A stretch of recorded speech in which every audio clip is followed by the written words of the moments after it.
Hello, everybody. Welcome. Happy Friday, everyone. Thank you so much for tuning in. I know I've already gotten some emails from a few people that they're running late, so we're going to have some stragglers coming in. But in the meantime, I want to welcome those of you that are tuned in to this month's On One Foot faculty lecture. So welcome back. We had a little bit of a hiatus this semester, I think because of the holidays and everything. Our last lecture was, I believe, in October. So it's been a few months, but it's nice to see you all. And I'm so excited for our lecture today. It's been in the works for a while, and I'm just really thrilled to get to hear from our incredible speakers. So with that, let me officially introduce him. Our speaker today is Cristos Papadopoulos. Did I say that right? Perfectly, thank you. Awesome, amazing. He is the professor and Sparks Family Chair of Excellence in Global Research Leadership at the University of Memphis. He joined the Computer Science Department at U of M in fall 2020, so he's a pandemic. He moved here during the pandemic, and we've had the pleasure of meeting in person, and I'm so excited for you all to get to know him as well.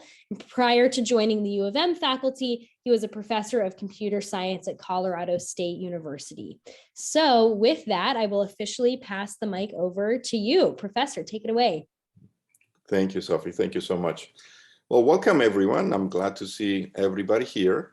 So few things about logistics. I will keep my chat window open. I hope I get to see it while I'm talking. And if anybody has any questions while I'm presenting things, please feel free to put something in the chat. I'll make an effort to take a look at it and answer questions online. I will be playing a few YouTube videos. I found some that I thought were interesting, were fun, and they're short. They're in the 5 to 6 minutes a piece. And the goal is to help stimulate the conversation and maybe get a few questions flowing. I'd like to keep this as interactive as possible. I don't want to be the only one talking. So feel free to interrupt me, make faces if I can see you, and I'll stop and let everyone ask questions. So the topic I've chosen today is an area that I'm very interested in, cybersecurity. Who doesn't care about cybersecurity these days? Now, cybersecurity is a very broad topic. There's clearly no way we can cover all aspects of cybersecurity in a 1-hour lecture. But I've chosen 3 topics, and we don't have to cover all of them. I've chosen 3 topics that I think are very important these days, and I was going to briefly go over those 3. The first one is something called a distributed denial of service attack. And you may have heard of these attacks because when they happen, they have crippling effects either on the network that they're attacking, or sometimes, depending on the target that you're attacking, they may affect the entire internet. And I have a little YouTube video that explains what they are, how they're mounted, and also why they're so hard to defend. DDoS attacks have been around for close to 20 years now. And I have to say, we still don't have a good way to defend against them. The second topic I've chosen is ransomware. Who doesn't hear about ransomware these days? And I have a short video that will explain what ransomware is. And then I have another short video that talks a little bit about the ransomware attack on the Colonial Pipeline that happened not too long ago. And if we have time, the last topic that I'll try to get to is vehicle cybersecurity. In other words, attacks, cyber attacks that happen on cars these days.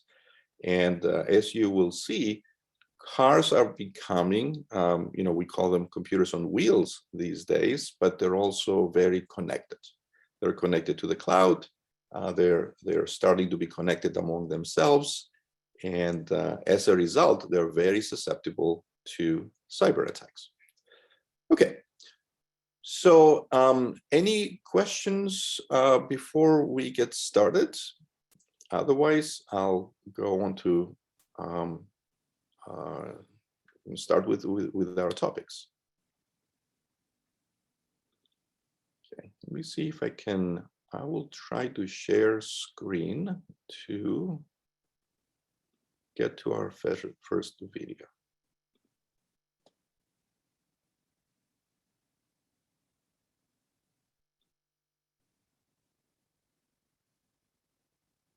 Well, let's start with a different one.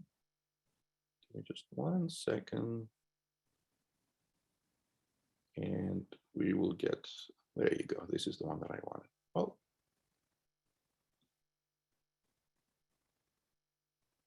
Okay, before I play the video, let me just say a little bit about this first type of attack. A distributed denial of service attack is an attack that happens when somebody wants to disable your network. And there's many reasons where that someone may want to disable your network. It could be because they're trying to, hurt your business. It could be because somebody has some political views that they want to express. It could be because there's people playing video games and somebody is losing and they want to attack the opponent who's leading and gain an advantage. As you know, with video games, latency is king. So if you attack somebody's connection, then you slow them down and then you put them at a disadvantage.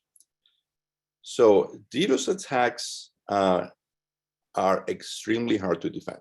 And I will play the video. The video will show what they are, and then we'll come back and I'll describe a little bit about why they're so hard to defend.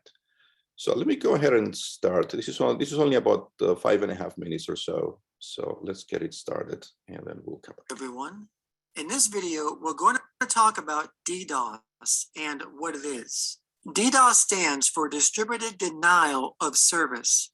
And what this is, it's basically a cyber attack on a specific server or network with the intended purpose of disrupting that network or server's normal operation.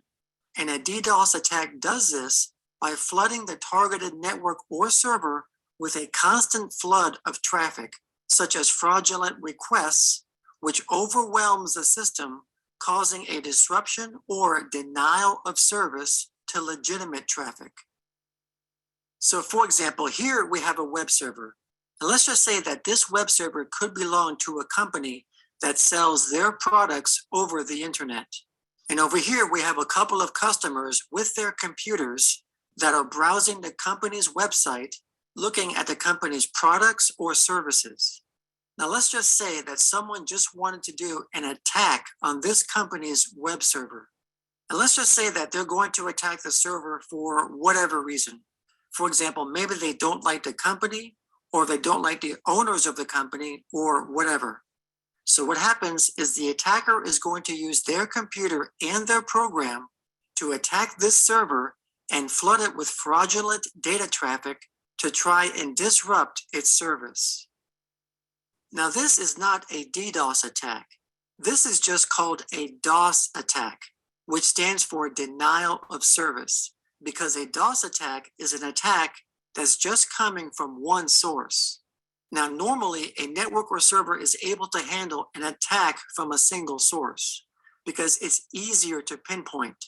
The server can just simply close the connection where the attack is coming from. So that's not really a problem. However, the problem is that what if an attack comes from multiple sources simultaneously? And that is what a DDoS is. A DDoS is an attack from multiple sources all at once. So this computer here, who is the ringleader, can communicate with other computers around the world and coordinate an attack on this server. So now, instead of an attack coming from a single source, the server now has to deal with an attack from multiple sources. And when this happens, it will overwhelm the server. It will eat up the server's system resources, such as the CPU and memory, and it will also eat up network bandwidth. So as a result, these legitimate computers over here are going to be denied service because the server is too preoccupied in dealing with a DDoS attack. So the web pages that these computers want to access are either not going to load or they're going to be very slow in loading. and they'll get that familiar spinning wheel of lag on their screens. So the question is, how does the attacker get other computers to get involved in a DDoS attack? And the simple answer is by using malicious software. The attacker will develop a malware program and distribute it over the internet and put it on things like websites and email attachments. So if a vulnerable computer goes to these infected websites or opens these infected email attachments, the malware will be installed on their computer without the owner even knowing that their computer has been infected. So now their computer has been recruited in an army of other infected computers to perform a DDoS attack. And this army of infected computers is what's called a botnet. Now, this botnet is not just limited to a few computers. This botnet could be hundreds or even thousands of computers that are scattered all over the world.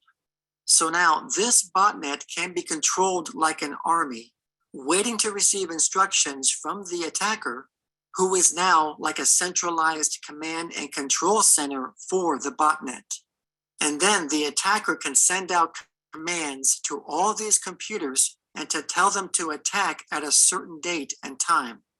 And then once that set time is reached, the attack begins.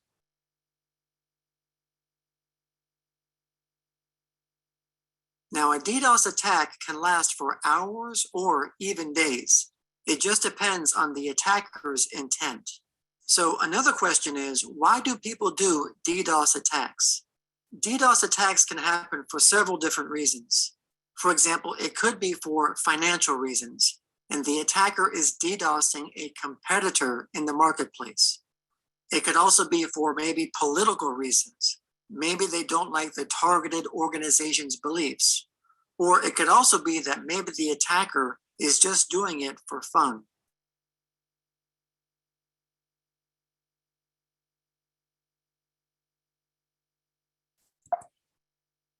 Okay. I am actually impressed that we did not get any Google ads while the whole video was playing. That was impressive. So first of all, let me pause and ask if there are any questions on what we saw in the video. Okay.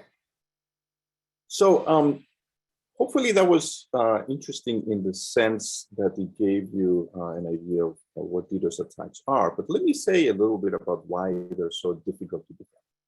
So as you have seen, these are attacks that send traffic coming from many different places. And then if I wanted to block the traffic, then one way to do it is to go back to the networks where the attack is coming from and say, can you please block the attack traffic? It's just killing me. And the problem is that the networks where the attack is coming from are not really seeing much of an effect, because there may be a few computers in their own networks sending the attack, and they really have no incentive of turning off the network just because somebody on the internet is hurting. So the problem here is a coordination problem. How do we get other networks that are managed by other organizations that are perhaps managed by through different policies, or networks that are even in other countries? How do we get them to listen to you and help you stop the attack? So that has really been a problem in the internet, because we just can't agree that level of coordination that is needed. As the video said, DDoS attacks can be done for many reasons. A reason that we saw at the beginning was actually for money. And that is sort of going to dovetail into the ransomware attacks that we will talk later. But a very common reason why these DDoS attacks would happen would be, a malware group threatening to attack your network and say, pay me $5,000 or $50,000, otherwise I will bring your network down and you won't be able to do business. And the original targets that we've seen were gambling sites. You may ask, what's so special about gambling sites? Why would they be attacked? Well, for one reason is that they do have money. Another reason is that a lot of them were working in sort of a gray area of the law, and it would be hard to call the FBI and say, help me, because maybe there are certain reasons why they didn't want the FBI or the police investigating their sites. And so they would happily pay. And with gambling sites, it's just like video games. If you don't get your bet in time, then you lose. Your customers get unhappy. So so hackers were getting a lot of money from these type of sites. Okay. Just want to keep in mind the time. Any thoughts or any questions on this? Anything that you guys want a little more explanation? So, is there a way to defeat this? No. So I'll give you the simple answer. So the answer, as you can imagine, is a little more complicated than that. You may hear of security companies who are providing anti-DDoS defenses. What they typically do is provide hefty firewalls that you can install on your network, or your network provider can install on their network to filter traffic coming into your network. Now, this will work if the network bandwidth, the pipe that you have to your network, is big enough.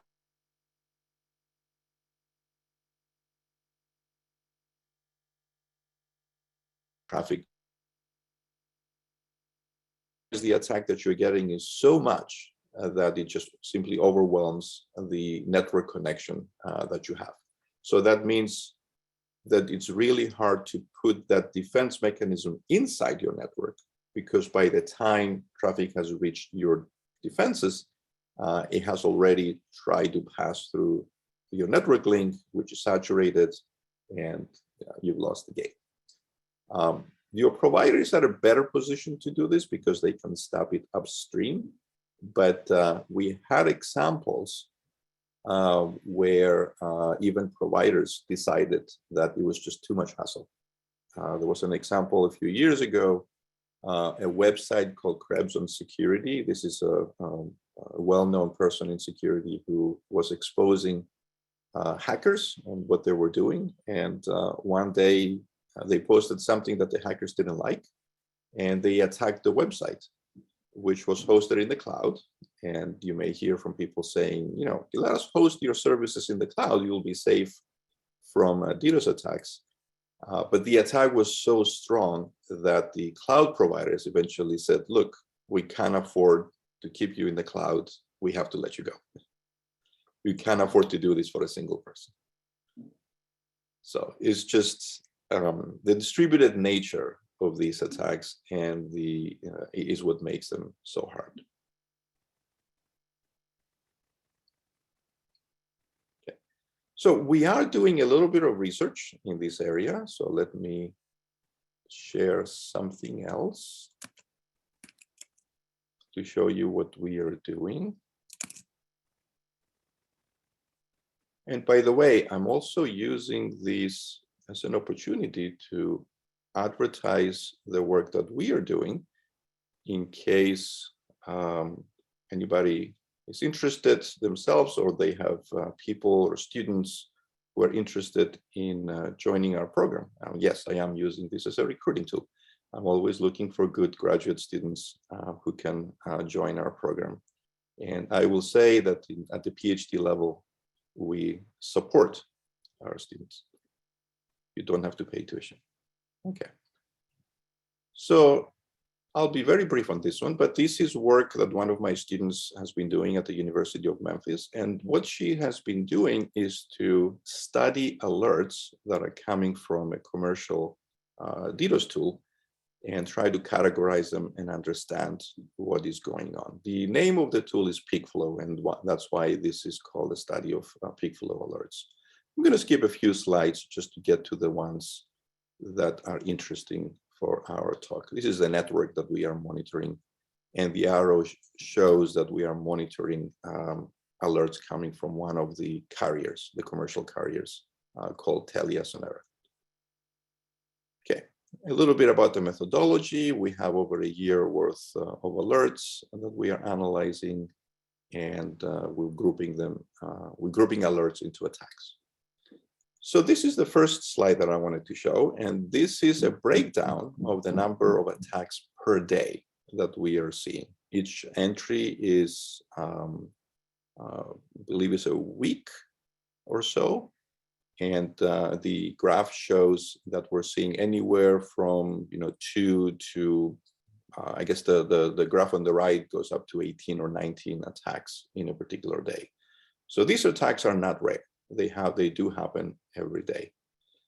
The graph on the right breaks these attacks down by month. And what's interesting here is to see that the frequency of attacks is higher during the school year. Why is that? Well, it turns out we are monitoring a network that serves universities. So there's a lot of students on these universities who use the network.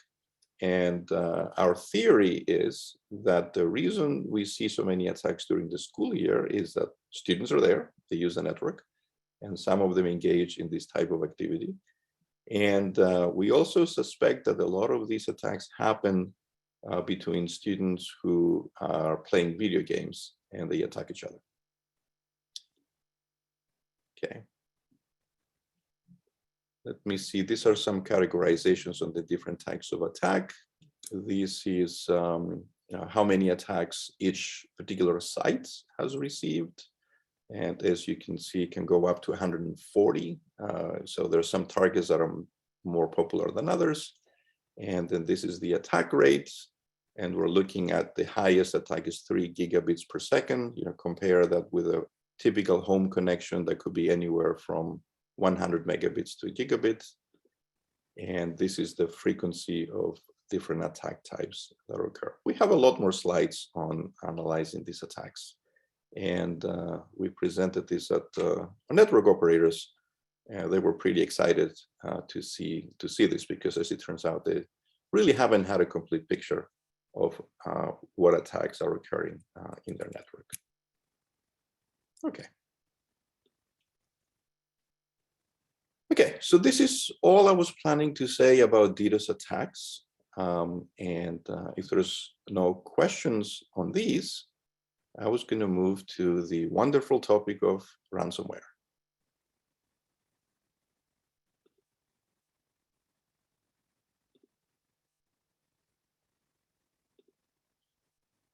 Okay.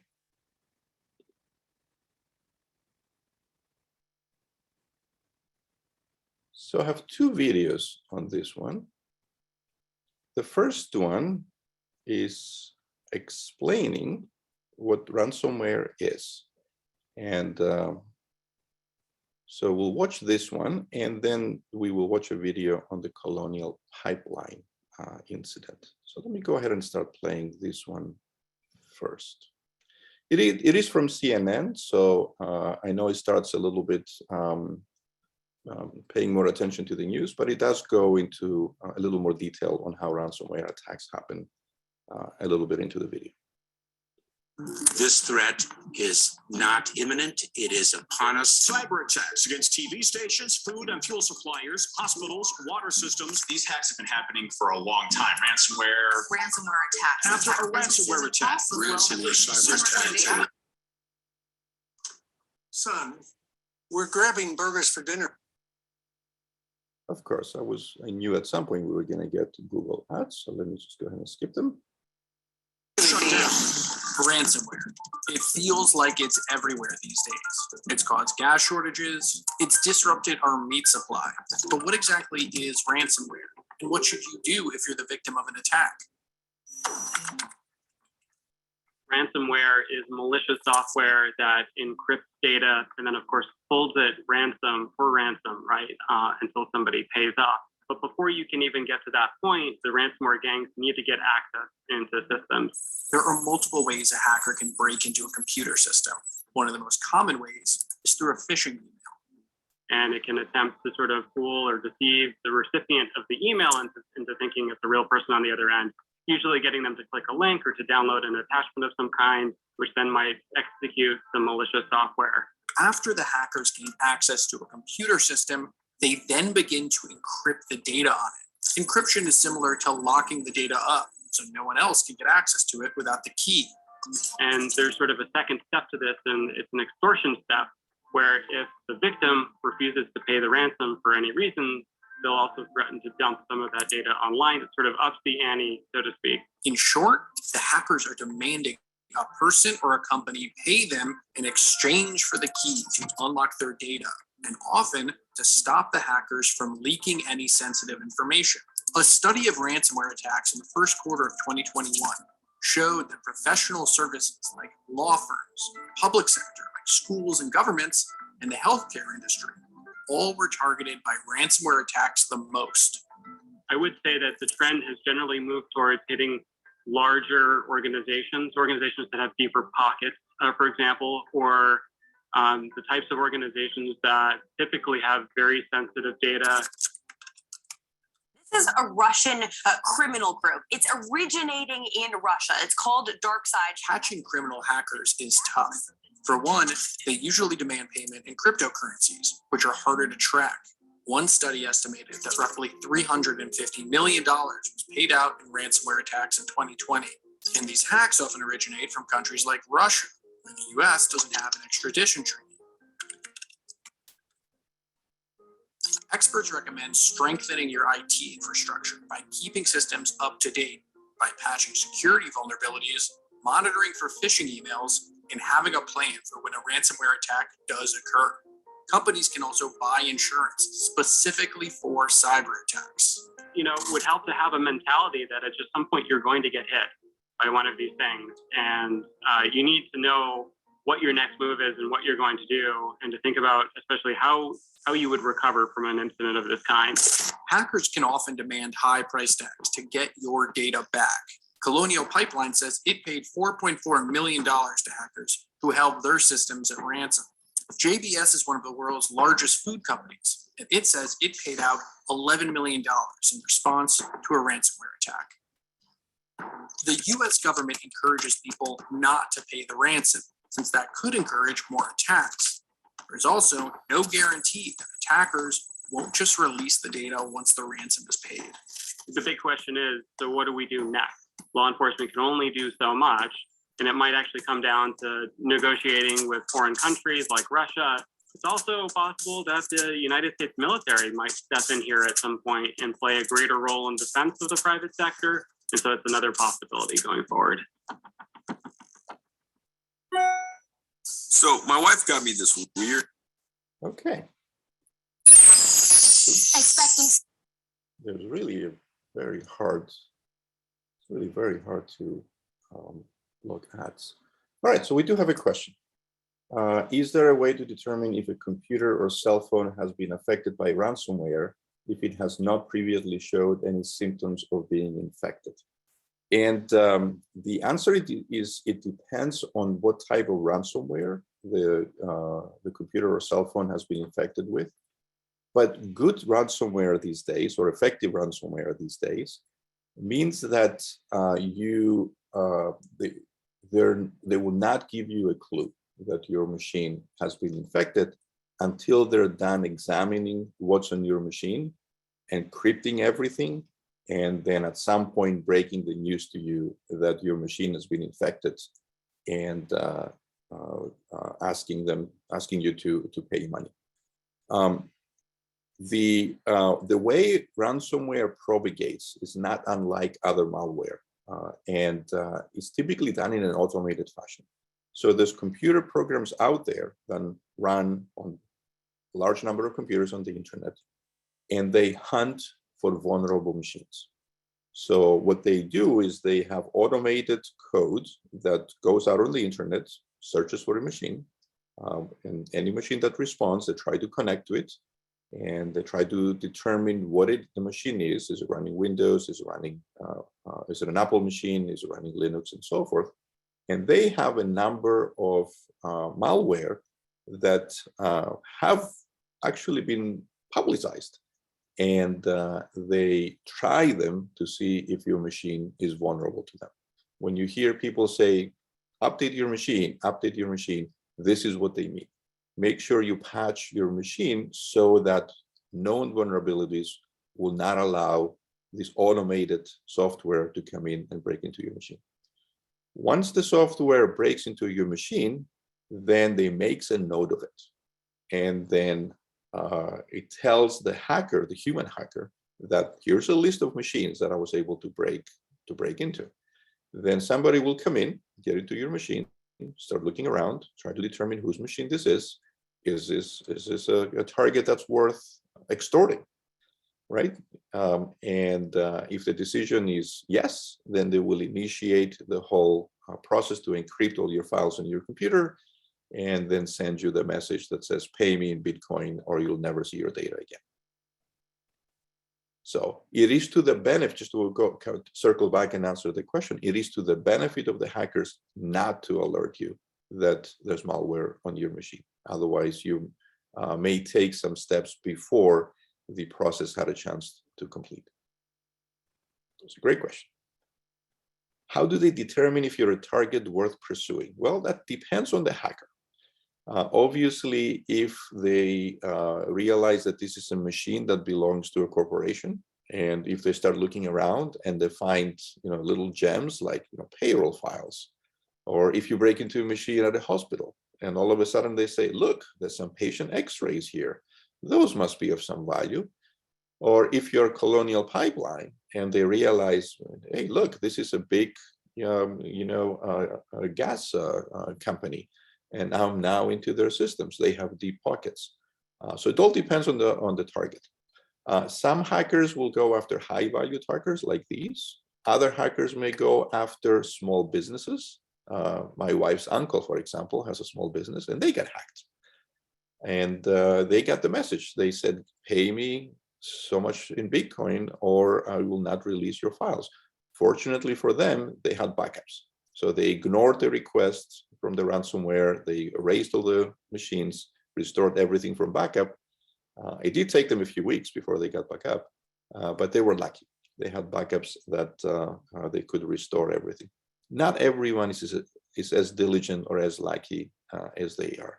And at that point, they will see who you are. If you are a regular person, they might ask you for $500. If you're a corporation, they may ask you for $5 million, like what happened with Colonial. It all depends on who you are. Okay. Any other questions?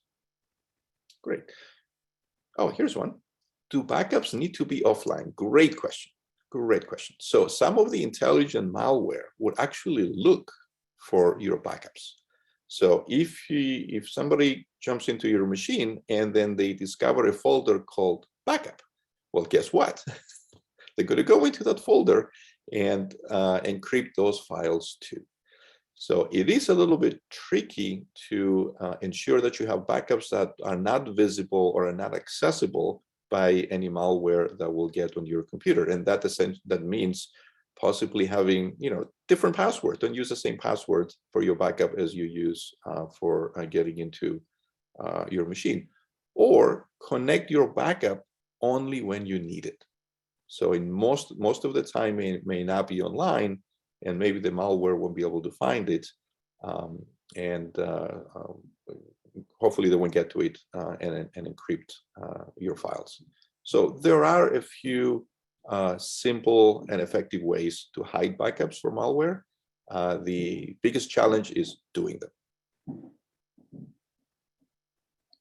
Okay, great.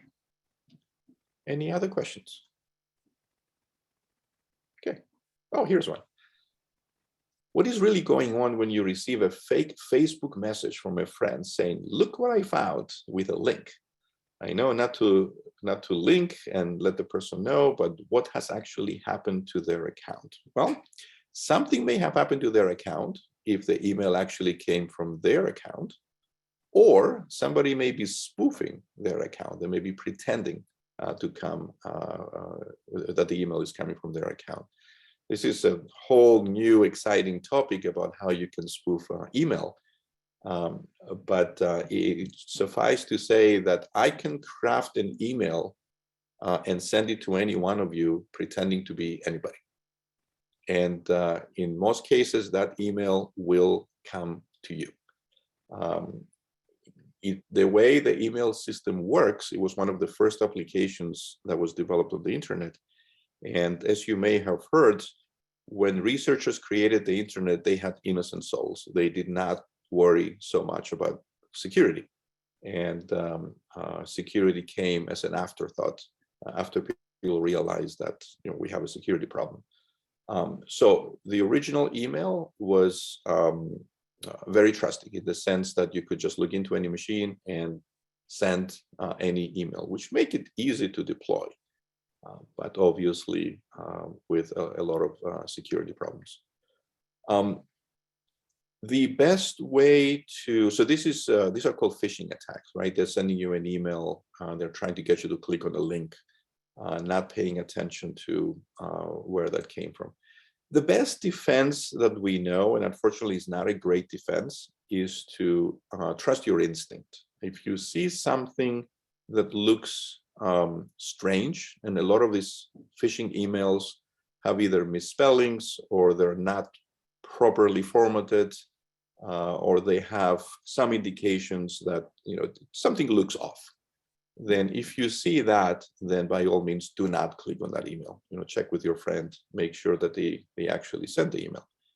However, that's a very limited defense. Some hackers have been extremely good about creating fake websites. For example, they can take the entire front page of Bank of America, recreate it to the last detail, and then send you a fake link that will send you to the fake website. They are relying on the fact that you'll click on the link without actually looking at what the link says. And they can do that by creating links that look very similar to the original link. It could be, Bank of America with one letter changed.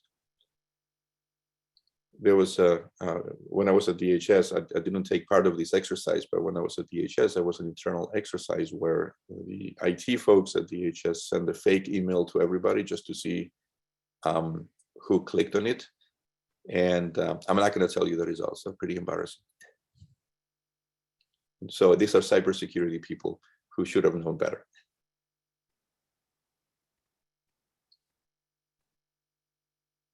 Great. Okay. So just want to keep track of time. Debating.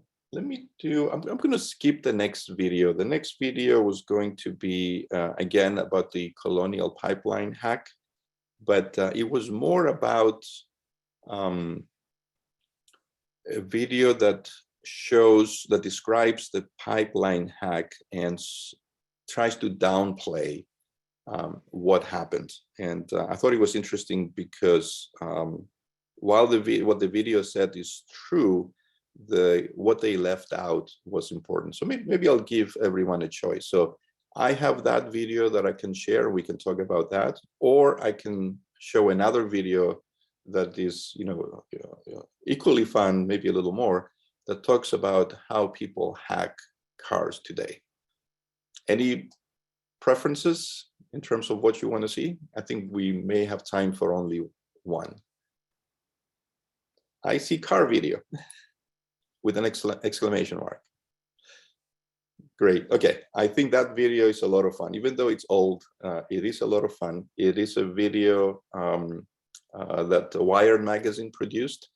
Just to say a little bit about it, this is a Jeep Cherokee, and a journalist, a reporter, was shown the car. This is get in the car, drive it. We'll do something to the car. We're not going to tell you what it is.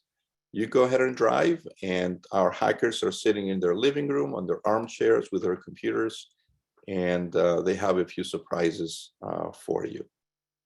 So let's go ahead and watch it. It is quite interesting.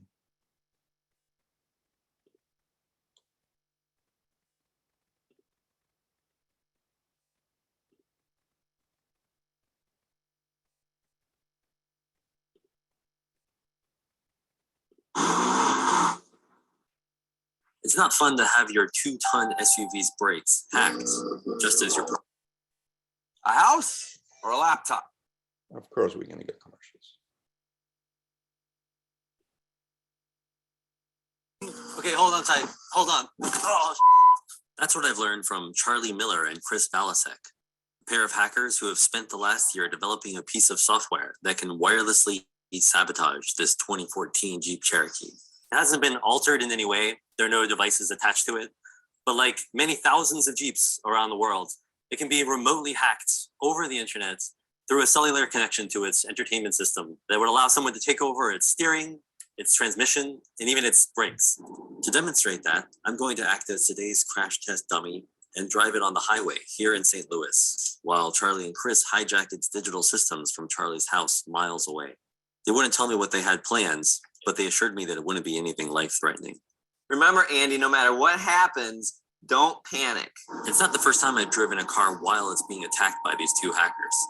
But in 2013, they were in the back seat, and their laptops were wired into the vehicle through a port in its dashboard. Now they're sending the same sort of attacks remotely, and I have no idea what they might do. He's going as fast as I've seen him. So first we're going to turn the fan on him. Yeah, let's turn the fan on, see if he even notices. All right, something just turned on, all the fans and AC and stuff. I didn't do that. The trick started small. Oh my God. There's a picture of Charlie and Chris in tracksuits that just appeared on the dashboard. But as I drove down the interstate, things started getting unpleasant and very loud.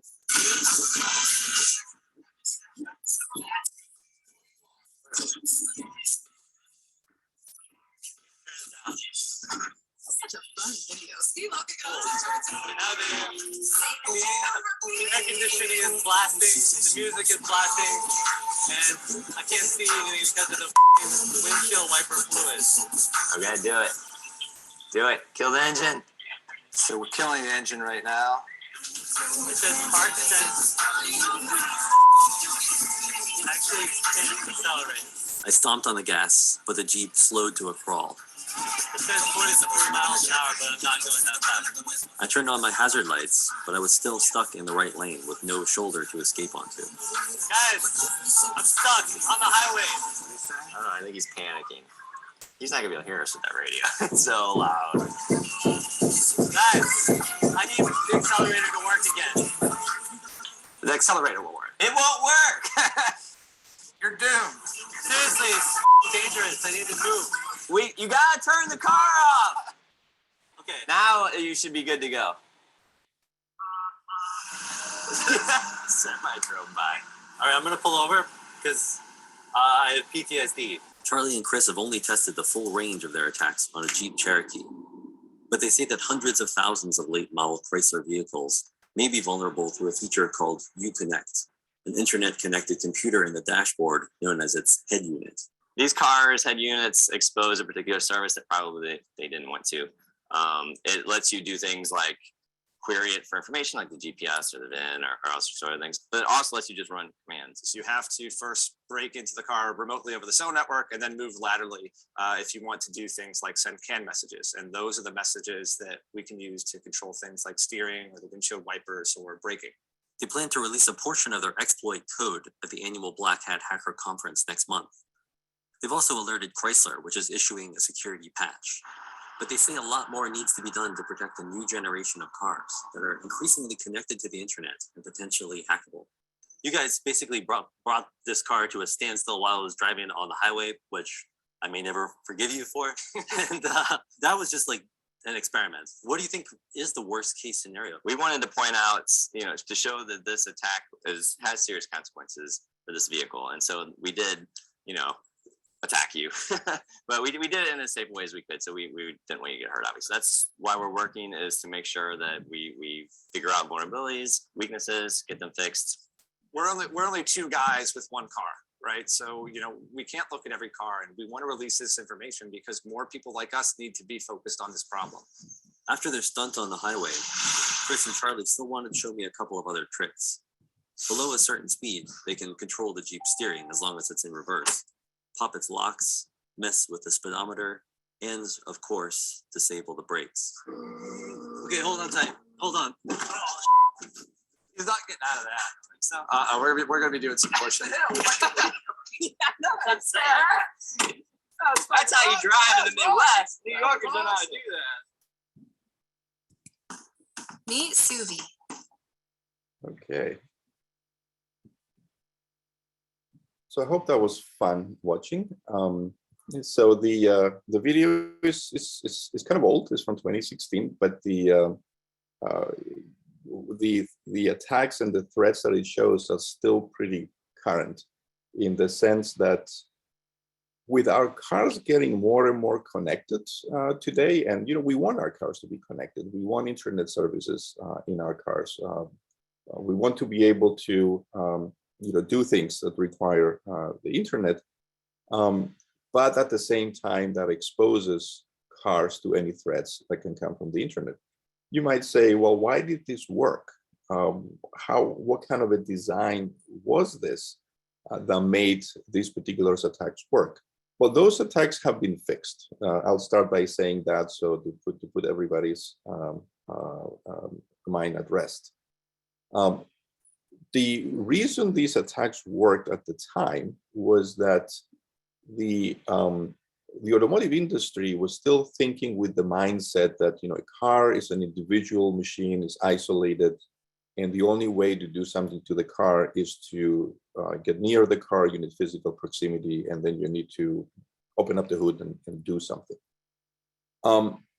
For various reasons, they connected what's called the car infotainment system, the radio, the Bluetooth functionality, GPS, and all that, with the main network in the car. And they had a fairly good reason for doing that. If you have newer cars, you may have gotten a notice at some point from the dealer saying your car needs a software update. We have new features that we would add to your car. Please come to the dealer and we will update your car. Just like your phone gets updated, except that it doesn't happen over the air, which is changing, by the way. This is going to happen over the air soon. So the automaker at the time, they felt that an easy way to update the software in a car is to use the car's DVD player. You have a DVD with the software, you pop it into the DVD player, and then that updates the firmware in all the car systems. Well, in order to do that, that means the DVD player has to talk to the car systems. In other words, it has to talk to the brakes, the accelerator, the controls inside the cabin, and so forth. So what these guys did is they broke into the entertainment system. They broke into the radio. And then from there, they looked around, they saw that it was connected to the rest of the car systems, and then they jumped over to the other systems and they took control of the car. Now, is this something we need to worry about? Yes. So when I was at DHS, it's one of the things we were really concerned because imagine what would happen if somebody takes over, takes control over fleets of cars. They might send malware to the entire fleet, disable it. This could be a whole rental company. These could be trucks. Trucks are just as vulnerable as cars because they're also getting connected. We've been talking about supply lines issues these days. Imagine if you disable a whole fleet of trucks and they can no longer be driven to deliver goods. Imagine if you break into a car and you start eavesdropping on what the passengers say. Cars have microphones. We need them for our phones. Somebody can break into and start listening to what you're saying, and so forth. I mean, there's lots of attacks that you can imagine. And cars today, because of the services that we want and we need, they're increasingly being produced with cellular modems. And that means they're connected to the cellular network. And there's great and wonderful reasons for that. If you buy a high-end car today, if you buy a Tesla, your car is going to tell you when it needs service, right? It may send you an email, it may send you a notification through the Tesla app and so forth and say, please take your car to the dealer, your car needs service. And it's a wonderful thing. A lot of companies like UPS, FedEx, Amazon, and so forth, they use these services. They are all doing predictive battery maintenance. You know, they sense the condition of the battery and they send you in to change the battery before it dies, and it strands you on the road. So these are all wonderful services that you can do. But at the same time, that means we're connecting our cars to the network, and that opens up more attack vectors that we have to deal with. This is an area that we're very interested at the University of Memphis. I'm starting an effort to educate students and initiate research programs so we can do more research into that space. Okay. Any thoughts or questions on this? I hope on one side of me hopes that it scared you enough to realize that this is happening, but on the other side, on the other hand, I don't want you to be too scared. There's still not a clear reason as to why somebody may want to hack into an individual's car. We haven't seen that in the wild. So we could go back and tie ransomware with car hacking and say, well, what is the equivalent of taking your car hostage? Is, me breaking into your car, you try to go to work in the morning, your car doesn't start. And then I say, pay me $100 to get you to start your car. And then you're like, no, I'm going to take an Uber. So I don't need to pay you $100, and then I'll have my dealer fix it. So we haven't seen a lot of attacks on cars, on individual cars. The big concern that we had when I was in the government is attacks on fleets, as I mentioned earlier, something that would cause much bigger damage. Or other scenarios like taking a big semi and stranding it in the middle of a bridge. And then, imagine closing down our I-55 bridge and blocking traffic completely. These are the scenarios that we were more concerned about.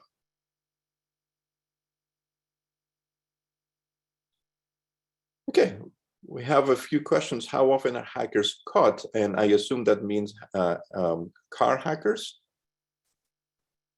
Haven't really caught any. And part of it is because there haven't been as many instances of these attacks. But even if there are, they're just as hard to catch as hackers that hack machines on the internet, that hack our laptops, our PCs, our phones. It's very easy to hide yourself on the internet. The best way to catch hackers is the old saying, follow the money. And as we've seen before with ransomware, hackers have to demand some sort of payment. And their favorite form of payment these days is Bitcoin, because Bitcoin is supposed to be untraceable. It's not. Don't ask me for more details. We had a project at DHS that would track Bitcoin payments. And if somebody tells you, I'll pay you in Bitcoin, no one will be able to trace us, don't believe them. Bitcoin is traceable. If somebody wants to put in enough effort to trace Bitcoin transactions, they can do it. When somebody tells you that, then say, why do we have so many other cryptocurrencies like Monero, for example, who have been developed with the exclusive purpose of doing anonymous transactions? And even Monero is not completely anonymous at this point. So we go back to the old saying, follow the money. This is how you catch the perpetrators. You will not be able to catch them based on what they do on the internet.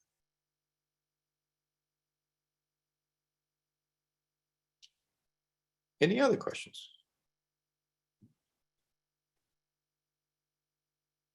Okay. Well, let me just recapping what we did, and I hope it was fun. So what we did is to look at probably the two most prominent cybersecurity problems on the internet today. One is the distributed denial of service attacks, which attacks networks and brings your machines down. They they deny services to people, whether it's shopping, whether it's hospitals or anything else. And again, that's an attack that is very easy to create. If you wanted to, you can actually go find websites that would do what's called DDoS for hire. You pay them a little bit of money, and then you type in some information. It's amazing how easy they are to use. All you need is the IP address of the person you want to attack. The person who's playing a game with you, for example. You go in, you put in their IP address. You get to choose what type of attack you want to mount. They'll give you a price. You hit launch, and you knock the person out of the network. It's as simple as that. And those are hard to defend. And so that was attack number one. Attack number two is ransomware, and it sort of flows from hackers trying to find ways to monetize attacks on the network. So DDoS attacks are monetized by threatening you to turn off your service. Ransomware attacks are monetized by holding your information hostage and demanding money to pay you back. So we do have a question. Do we have any offensive cyber initiatives you can tell us about? Okay. It is tricky to do offensive cybersecurity initiatives, at least in the mainstream, for regular people. And part of the reason is collateral damage. So with DDoS attacks, for example, it's just very hard to find who is behind these attacks, because as the video showed, they command botnets, and these botnets are these bots are machines from unsuspecting people like you and I, and that the hackers were able to hack into, install their malware, and then use them to attack other people. So if I do a counteroffensive and I attack the machine that's attacking me, most likely I'm attacking a machine of some innocent persons who has no idea that they've taken part in an attack. And that is the beauty of the distributed services, because there's just so many, you don't know which one to attack first.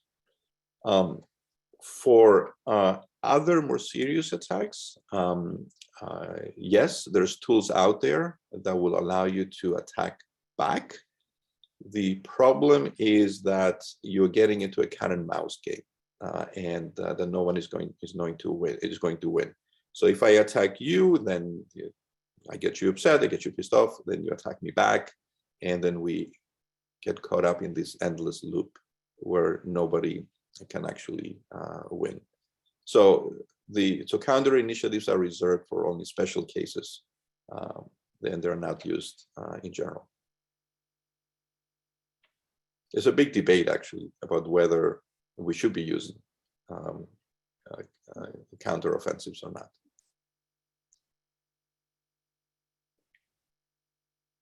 Okay, all right, so we've looked at two big problems on the internet, and the last problem, the car problem, I am not going to claim that it's a big cybersecurity problem, at least not yet, but I feel it's definitely a problem worth looking at, simply because our cars are getting so much more complicated, and I feel that we should be ahead of hackers. Try to think of ways they might exploit our cars before they actually figure it out, and we are caught without knowing what it is that may happen. All right. Yay. Incredible. Thank you everyone for your attention. I hope it was at least a little bit of fun, and there were a couple of takeaways. Yes, thank you so much, Professor Papadopoulos. It was so insightful. You've given me a lot to think about. I know you've given everyone a lot of food for thought, and it's so exciting to hear about topics like this that are so relevant to the world, in the 21st century. So thank you so much for sharing your insights and your wisdom and your research with us. It's been such a pleasure to learn from you. And before I let everyone go, I'll give a quick plug for our next lecture in the On One Foot lecture series, which will be happening on Friday, January 21st from 12 to 1 with Rhodes Professor Rebecca Tuvel, who's a professor of philosophy. So we hope to see you there. In the meantime, Shabbat Shalom, and have an amazing rest of your afternoons, everyone. Bye. Thank you. Thank you.